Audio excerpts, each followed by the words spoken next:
Some of the symptoms and experiences I brought to doctors initially included chronic pain that I felt in different parts of my body, including pain during rest, long after physical activity, extreme fatigue, mast cell reactions, dizziness, lightheadedness, drastic changes in blood pressure upon standing, fluctuating, unstable GI symptoms, frequent joint subluxations and sprains.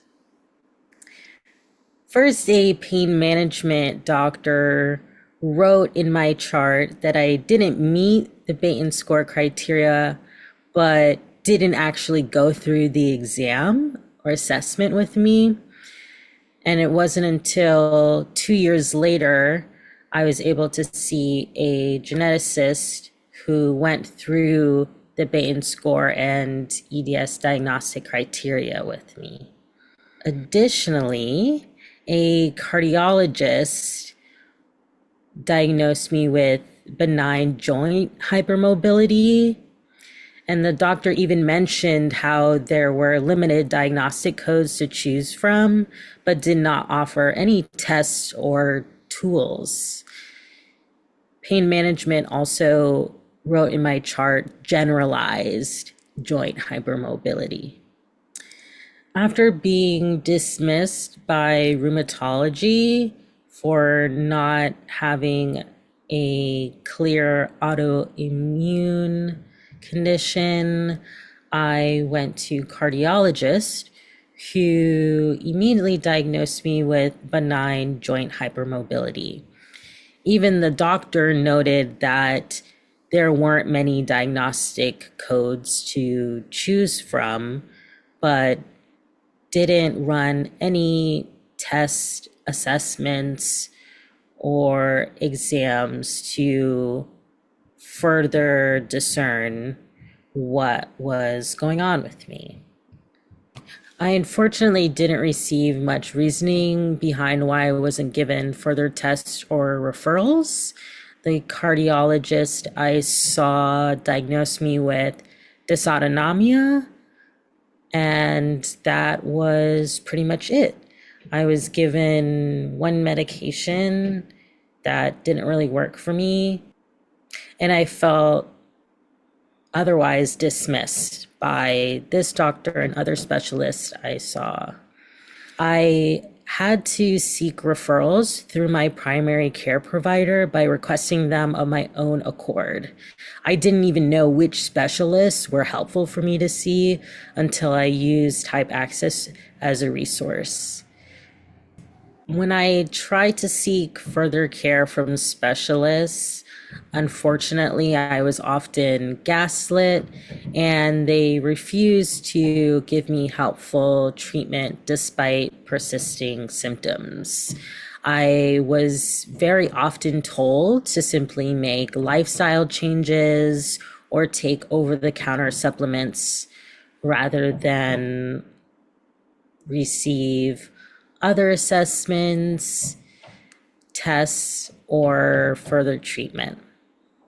I eventually received a connective tissue diagnosis that felt more accurate after about 3 years of fighting with specialists and different providers and being dismissed very often.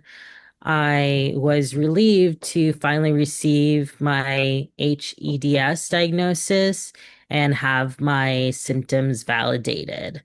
I worked diligently with the directors of Hyp+Access to go over diagnostic criteria and symptoms beforehand so I could be prepared for my appointment. And I brought a friend to accompany me to help with advocacy. This experience was vastly different from my other experiences where I was gaslit and dismissed by providers who chalked up my symptoms to be anxiety. I think that the notion that chronic symptoms can be described as anxiety is directly related to the prevalence of benign and asymptomatic joint hypermobility still being accepted and used as a diagnostic code by providers. It is definitely a tool that was used against me in order to make me feel like I was making things up and what I was going through didn't matter, wasn't serious enough, and that I should simply just get over it. I wish that experts and community who believe in benign and asymptomatic joint hypermobility understood that for me, in my lived experience, there was no such thing as benign, or in other words, not serious, not painful, not debilitating, not stressful.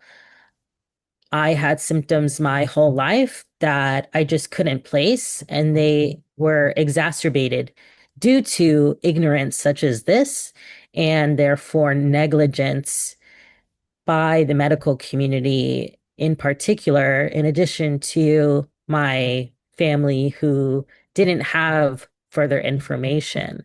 Benign diagnoses overall have the potential to lead to patient harm and unnecessary, avoidable suffering.